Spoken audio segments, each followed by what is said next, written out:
श्री गणेशाय नमः। श्री सीतारामाभ्यां नमः।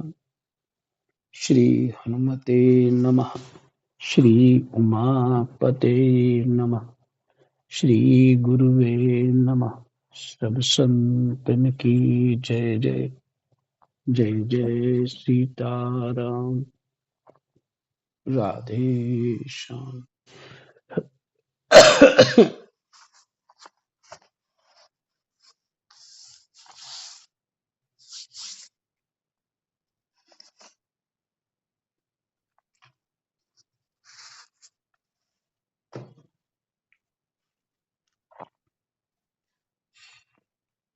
एकादश स्कंद, नववां अध्याय और प्रसंग है अवधूतोपाख्यान। कुरुद से लेकर भृंगी तक 7 गुरुओं की कथा।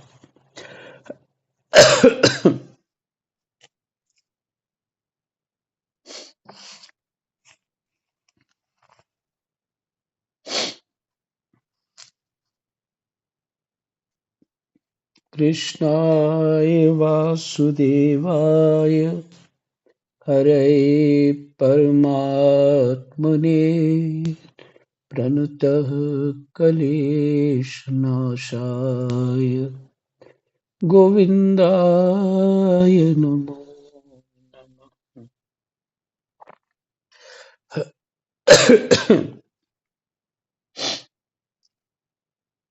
अवधूत दत्तात्रेय जी ने कहा, राजन, मनुष्यों को जो वस्तुएं अत्यंत प्रिय लगती हैं, उन्हें इकट्ठा करना ही उनके दुख का कारण है।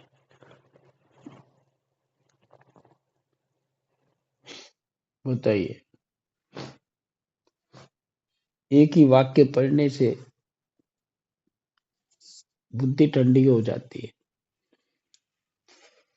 मनुष्यों को जो वस्तुएं अत्यंत प्रिय लगती हैं, उन्हें इकट्ठा करना ही उनके दुख का कारण है। जब नहीं मिलती तो दुख हो जाता है,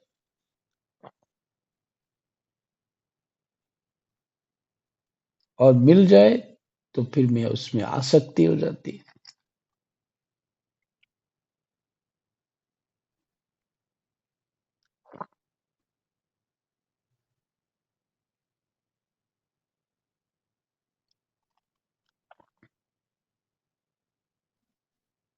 इसमें जो अवधूत दत्तात्रेय जी ने कहा, एक अवधूत शब्द जो है,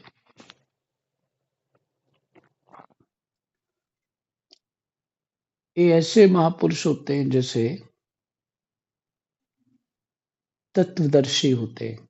तत्वदर्शी किसी से अपनी आत्माराम, अपने आप से प्रसन्न रहना। वैदिक सभी नियम इन पे लागू नहीं होते। देखा जाए तो कोई भी नियम इन पे लागू नहीं होता। जैसे जड़ भरत थे, मैले कुचैले रहते, अशुद्ध रहते, पर स्वस्थ थे। और इनका जो चिंतन है वो समाज को समझ नहीं आता।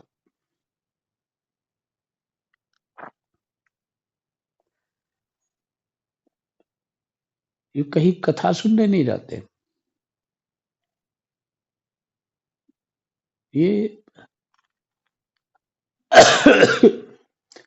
परमात्मा से चित्त हटता ही नहीं है। इनका आत्म बुद्धि रहती है। परमात्मा में चित्त हटे तब जाए वो कथा सुनने का रस ले पाएंगे। या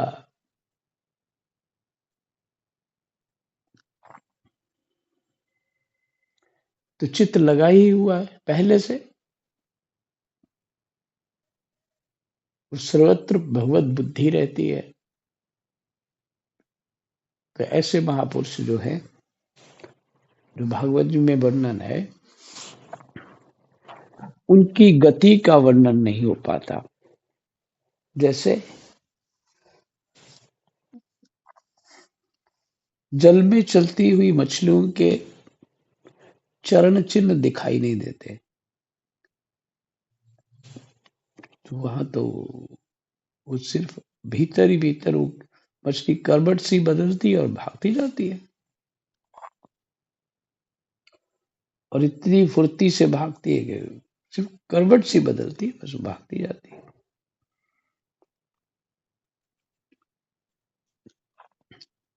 और हमारे जैसे मनुष्य तो पैरों से चलते हैं, हमको तो यही पता है कि पैरों से चल के पहुंचा जाता है। इस तरह मछलियों के चरण चिन्ह दिखाई नहीं देते, उसी तरह इन महापुरुषों की गति समझना ही कठिन है।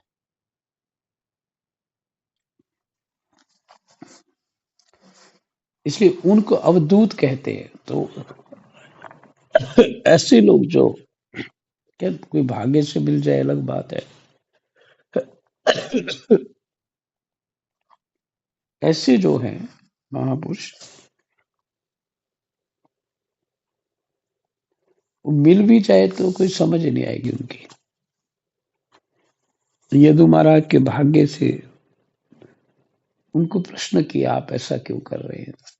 उनकी इच्छा हुई तो चलो उत्तर दे देता हूं, तो उत्तर दे दिया। और इच्छा ना होती, उत्तर ना देते, चल देते, तो कौन जान पाता उनको।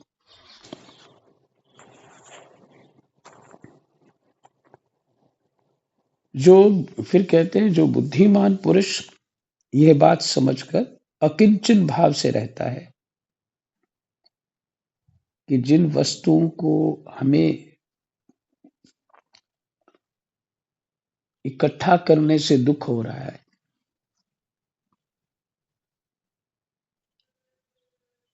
ये बात समझकर बुद्धिमान पुरुष अकिंचन भाव से रहता है।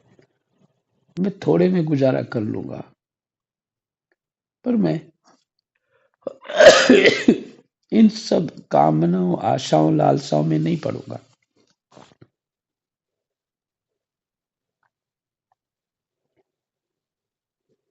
इसको कहते हैं अकिंचन भाव।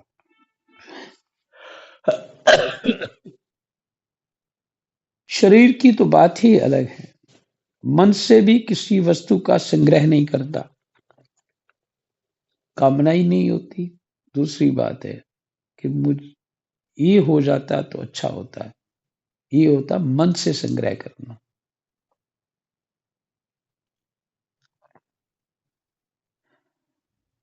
उसे अनंत सुख स्वरूप परमात्मा की प्राप्ति होती है।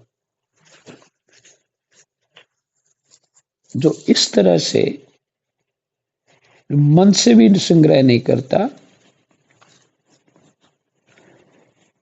ये ऐसा प्राणी जो है अनंत सुख स्वरूप परमात्मा की प्राप्ति कर लेता है, क्योंकि उसका उद्देश्य परमात्मा है, संसार नहीं। इसलिए संसार की वस्तु चाहिए नहीं।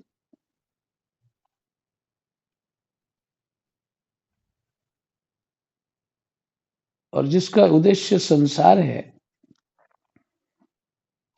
तो आशाओं कामनाओं से बंधा रहेगा, दुखी होता ही रहेगा, सुख कभी आने वाला नहीं। क्योंकि अब उन वस्तुओं के अधीन अपने आप को कर दिया, इसी को बंधन कहते हैं। ये होगा तो फिर सुख आएगा। हम्म,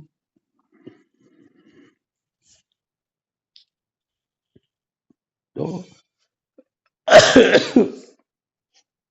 उसने अपने आप को उन वस्तुओं के अधीन कर दिया, उन वस्तुओं से छोटा बना दिया अपने आप को।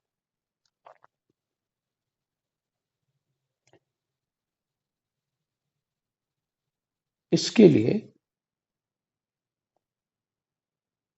बता रहे हैं, दृष्टांत है। एक कुरूर पक्षी अपनी चोंच में मांस का टुकड़ा लिए हुए था। उस समय दूसरे बलवान पक्षी जिनके पास मांस नहीं था,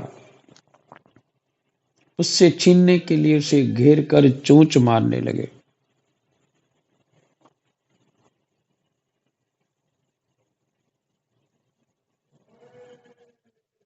उसे छीनने के लिए उसे घेर कर चोंच मारने लगे।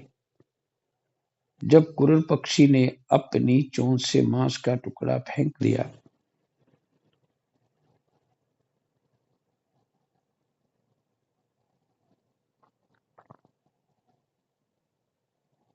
जब कुरुड़ पक्षी ने अपनी चोंच से मांस का टुकड़ा फेंक दिया, तभी उसे सुख मिला।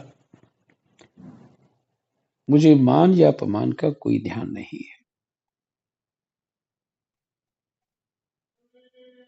और घर एवं परिवार वालों को जो चिंता होती है,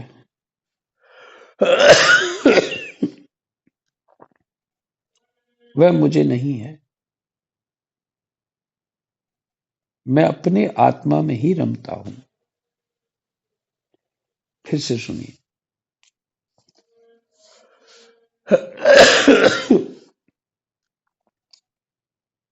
जब उसने वो टुकड़ा छोड़ दिया, तभी वो शांत हो पाया।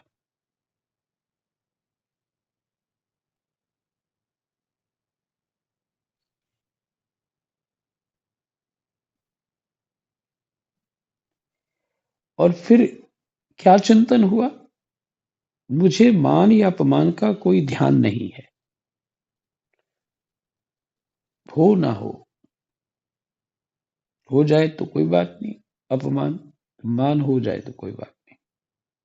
और घर एवं परिवार वालों को जो चिंता होती है,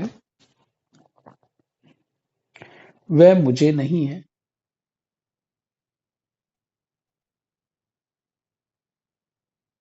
तो घर परिवार होगा तो चिंता होगी। कहीं भी जाओ बुद्धि उधर ही लगी रहती है। मैं अपने आत्मा में ही रमता हूं। ये उपदेश भी उनके लिए है जो दत्तात्रेय जी की तरह भगवान को ही चाहते हैं, वास्तव में भगवान की भक्ति पाना चाहते हैं। कह रहे मैं अपनी आत्मा में ही रमता हूं।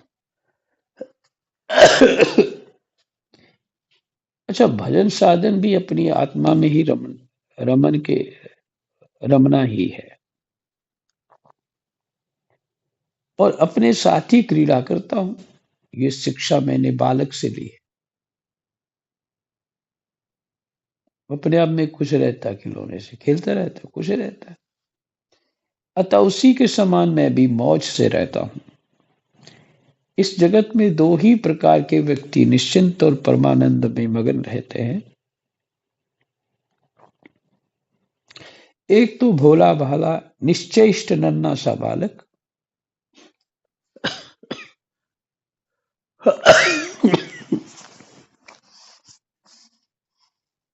और दूसरा वह जो गुणातीत हो गया।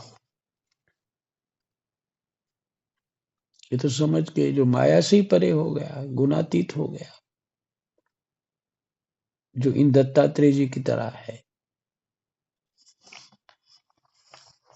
कहते दो ही लोग प्रसन्न रह सकते हैं और बाकी नहीं।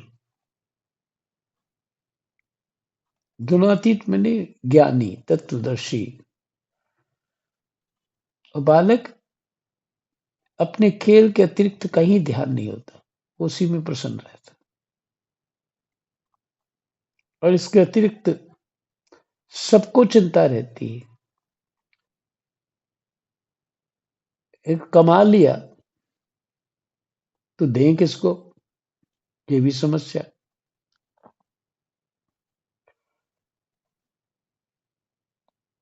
और यदि नहीं कमाया तो कमाई की कामना की, वो कमाई की चिंता। और जो हमारी आशाएं हैं और पूर्ति, खान पान इत्यादि, रहने बैठने उठने की जो सुविधाएं, वो भी उनकी पूर्ति करना तो जरूरी पड़ेगा ना। अगर हो जाए तो अच्छी है बात है, नहीं तो चिंता तो है।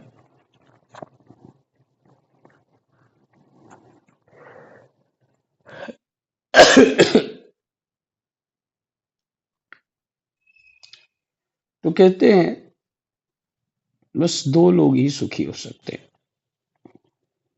बच्चा और गुणातीत। एक बार किसी कुमारी कन्या के घर उसे वरण करने के लिए कई लोग आए हुए थे।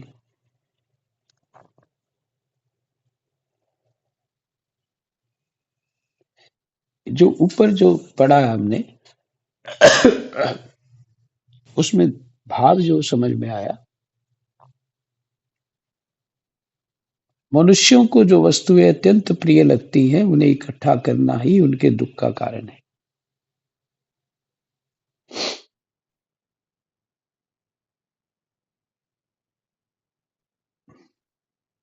कामना में कैसे जीव फंसता है, पहले शादी करता है, अब एक दूसरे के सुख के लिए कुछ वस्तुएं इकट्ठी करनी हुई है, इतने में तीसरा भी कोई पहुंच जाता है, माने संतान हो जाती है।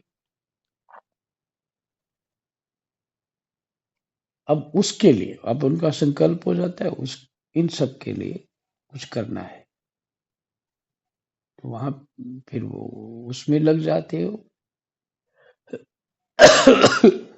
जब बच्चे बड़े होते हैं तो उनकी व्यवस्थाएं कैसी होंगी, क्या सब, आप जो सब चिंतन करते हैं उसमें महान चित्त, पूरा चित्त ही डुबो देते, शरीर भी डुबो देते।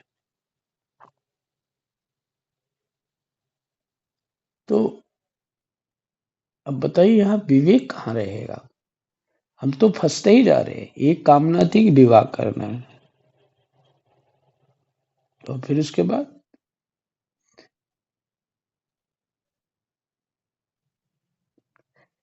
बढ़ता ही गया मामला।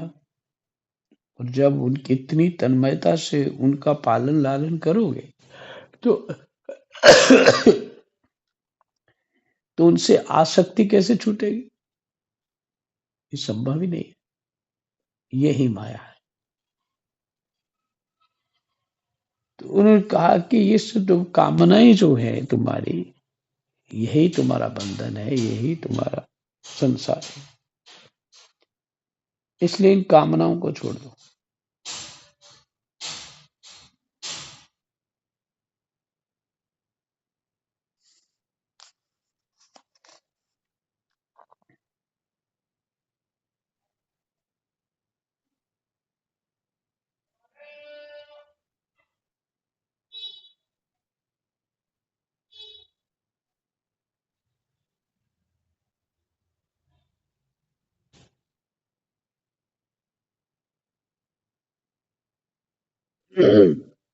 और भगवत प्राप्ति ही सार है, वही सुख और शांति है। उन कामनाओं में कोई सुख और शांति नहीं है। ये ऊपर वाला जो प्रसंग है जिसमें क्रूर पक्षी के पास कुछ मांस होता है तो दूसरे छीनने लग जाते पक्षी, जब तक छोड़ता नहीं है तब तक वह तो वह मची रहती।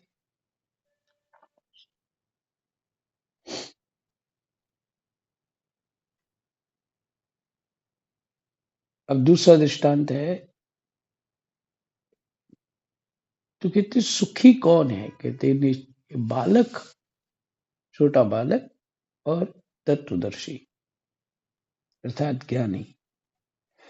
एक बार किसी, अब मैंने सुखी होना चाहते हो तो यही उपाय है और कोई उपाय नहीं। ये उन्होंने बता दिया। समस्या हमारी ये है, हमें संसार भी चाहिए, भगवान भी चाहिए, क्योंकि विवेक ही नहीं है।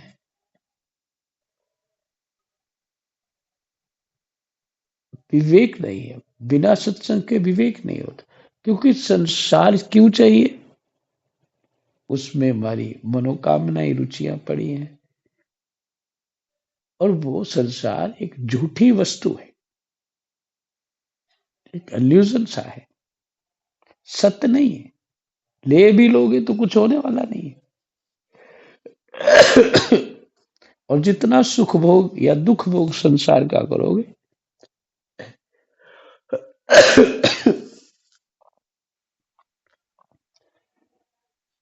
वो सारी वृत्तियां स्मृतियां हमारे सूक्ष्म शरीर में फीड हो जाएंगी, माने संस्कार बन जाएंगी। और फिर आगे जो अगला जन्म होगा, जो संस्कार बन गए अंदर, वैसा ही अगला जन्म होगा। तो सुख और दुख किसी प्रकार से हमारा भला नहीं कर सकता।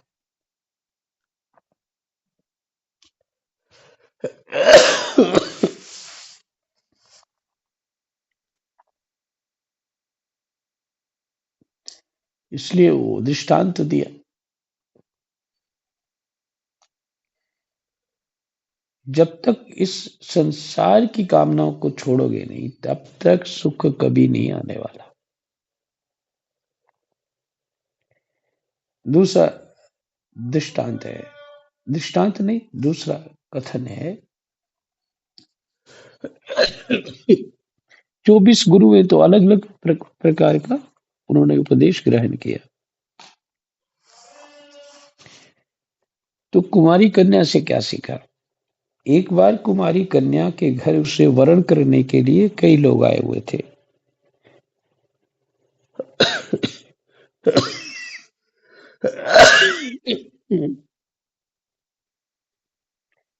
उस दिन उसके घर के लोग कहीं बाहर गए हुए थे, इसलिए उसने स्वयं ही उनका आतिथ्य सत्कार किया। राजन, उनको भोजन कराने के लिए वह घर के भीतर एकांत में धान कूटने लगे। उस समय उसकी कलाई में पड़ी शंख की चूड़ियां जोर जोर से बज रही थी। इस शब्द को निंदित समझकर कुमारी को बड़ी लज्जा मालूम हुई, क्योंकि उसे उससे उसका स्वयं धान कूटना सूचित होता था, जो कि उसकी दरिद्रता का द्योतक था।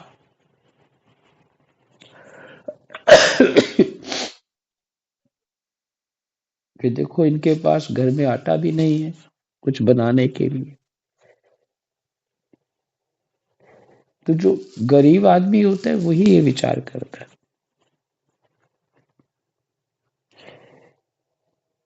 और वो खिलाने के लिए, कि हम अपना अपना ही सम्मान रखने के लिए वो इनको खिलाना चाहती थी, क्योंकि था नहीं। और अमीर आदमी होता तो के आटा नहीं है, तो वही आटा नहीं है, अब लाएंगे तो बनाएंगे, अब कैसे बना सकते? वो सीधा जवाब अमीर आदमी का ऐसा होता। जिसके पास आटा होता वो ऐसा बोलता। उसको ये तो गरीबी के कारण ही दब जाता आदमी, उल्टा ये बोल देते, अच्छा अच्छा आप आइए, हम करते हैं कैसे वैसे, कैसे ही उधार इत्यादि लेकर के वो किसी को भोजन करा देंगे। तो अपने स्वाभिमान को, ये सब जो हो रहा है लड़की के भीतर चल रहा। अच्छा देखिए, इसमें दत्तात्रेय जी की भी आंख है, भाव है, विचार है, लेकिन कैसा है? कुमारी कन्या को कैसे देख रहे हैं? और कोई और हो उसकी जगह, तो उस कुमारी कन्या को वो कैसे देखेगा? इसी तरह संसार सबको अलग अलग दिखता है, सबको एक जैसा नहीं दिखता है। जैसा होता है वैसा दिखता है, जैसी उसकी मति और मन होता है वैसा दिखता है।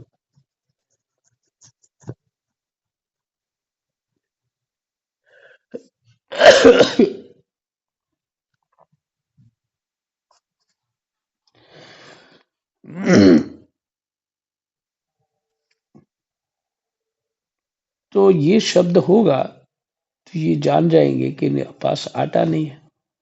जो धान जो भी हो, या चावल, चावल शायद धान को बोलते, तो कूट करके वो चावल बना लेती। तो ये लज्जा मालूम हुई। और उसने एक-एक करके सब चूड़ियाँ तोड़ डाली और दोनों हाथों में केवल 2-2 चूड़ियाँ रहने दी। अब वह फिर धान कूटने लगी, परंतु वे 2-2 चूड़ियाँ भी बजने लगी। तब उसने एक-एक चूड़ी और तोड़ दी। जब दोनों कलइयों में केवल एक-एक चूड़ी रह गई, तब किसी प्रकार की आवाज नहीं हुई। रिपुदमन, ये कौन है? यदु महाराज। इनको कहा रिपुदमन, शत्रु का दमन करने वाले। उस समय लोगों का आचार विचार निरखने परखने के लिए इधर उधर घूमता घामता भी मैं भी वहां पहुंच गया था। मैंने उससे यह शिक्षा ग्रहण की कि जब बहुत लोग एक साथ रहते हैं तब कलह होती है, और दो आदमी साथ रहते हैं तब भी बातचीत होती है।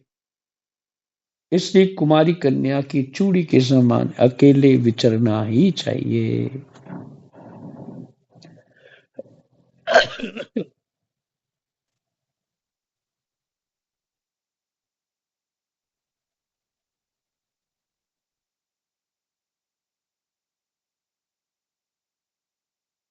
कुमारी कन्या के समान अकेले ही विचरना ही चाहिए। ये भजन साधन करने वालों की ये सब बात। एक सेकेंड होल्ड रखें।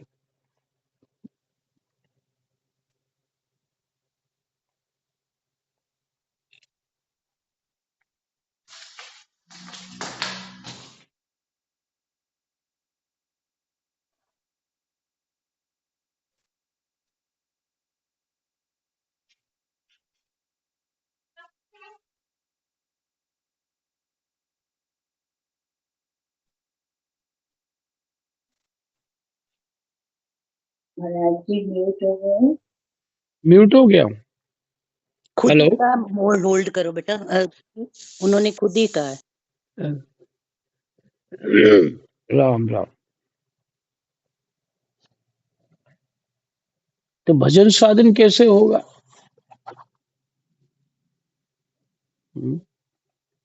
अच्छा, कितना विवेक चाहिए हर बात का कैसे ध्यान रखना है। यही तो गुरु लोग सिखाते हैं। जब महात्मा लोग या साधक लोग, जो महात्मा नहीं भी बने होते, साधक लोग बिना विष लिए भी घूमते हैं आश्रमों में, साधुओं के बीच। उसमें स्त्रियां भी होते हैं, पुरुष भी होते हैं। जिनको जिज्ञासा होती है वो अपना लक्ष्य पूरा कर लेते हैं। और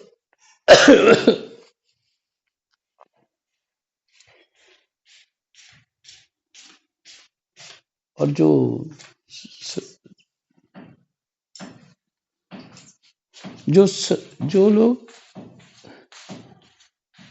जो लोग संसार के ये ऑडियो वीडियो जो सुनते रहते हैं, ये यूट्यूब इत्यादि और सब, वो पहले ही सोच लेते हैं कि बाबा जी लोग तो होते ही खराब है। वो कहीं आते जाते नहीं, कुछ देखते नहीं, दुनिया को समझते नहीं। बस उनका ज्ञान पूरा हो जाता है टीवी से ही।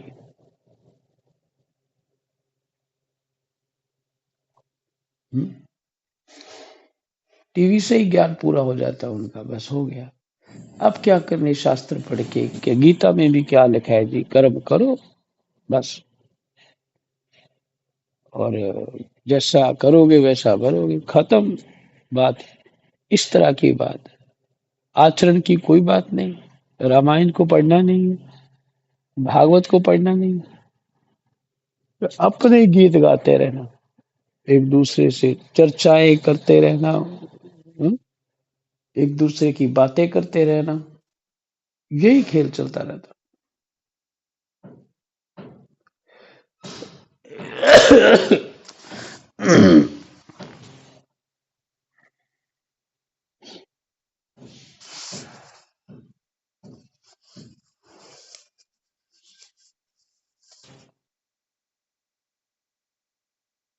तो भजन साधन की वही वैसी बात है, जिन खोजया तिन पाया। गहरे पानी पैठ, मैं बौरी डूबन रही डरी, मैं बौरी डूबन डरी रही किनारे बैठ। हमने तो सुन ही लिया टीवी में कि बाबा लोग अच्छे नहीं होते।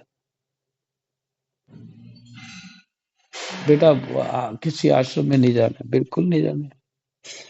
ऐसे जैसे कोई बड़ी गंदी जगह हो और हाँ, लड़कों के साथ बॉयफ्रेंड के साथ घूमो, कोई बात नहीं। होटलों में नाचो, दुर्बुद्धि का कोई ठिकाना नहीं। ऐसी बुरी दिमाग की बत्ती गुल होती है। अब वो सोचे कि मुझे जीवन में सुख आ जाए, कहाँ से आएगा वही सुख? ऊट पटांग फिर किनको पकड़ते हैं? कोई साईं बाबा को पकड़ लेता है और कोई दूसरे बाबा को पकड़ लेता है, और बस जी हमारी गुरु दीक्षा हो गई, हमारा पुराना बाबा है उसने हमें तार देना, मंत्र ले लिया जी, रोज जपते हैं। फिर उनके सुख दुख चलेंगे क्या? अंधकार से अंधकार की ओर, इसी इसी में पाठ आएगा, अंधकार से अंधकार की ओर चलते रहते हैं।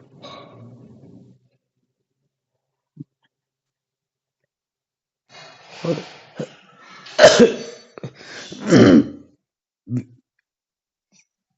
विषयों की ओर भी बुद्धि बहुत लगानी पड़ती है,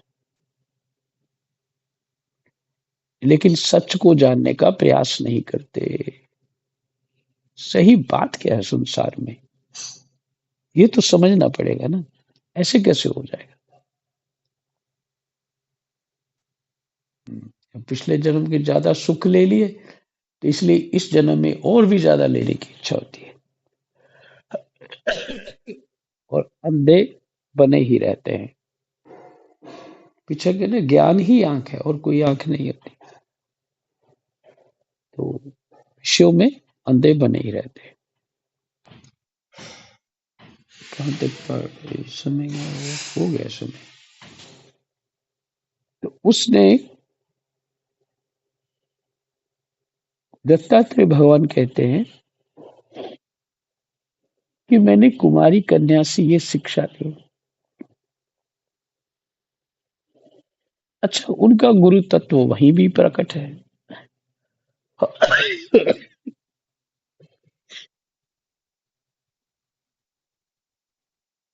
उनका गुरु तत्व वहीं भी प्रकट है। अगर वो शिक्षा इस स्तर की ले पा रहे हैं,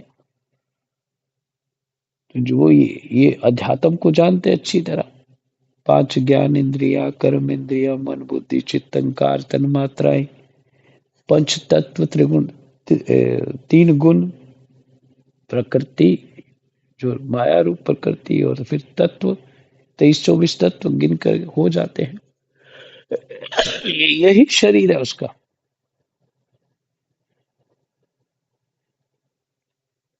यही शरीर मेरा है। यही उसी कन्या का इन्हीं तत्वों से शरीर बना है, और मेरा भी इसमें।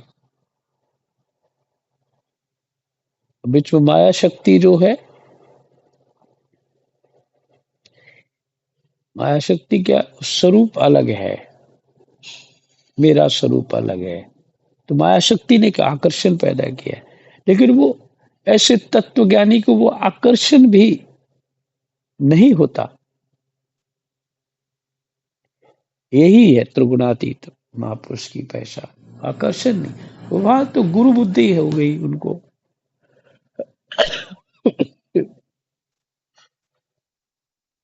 उस कन्या से उन्होंने सीखा।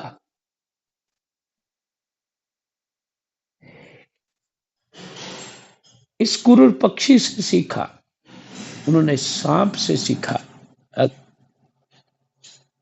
पीछे और जो कबूतर से सीखा, उनका गुरु तो सर्वत्र है।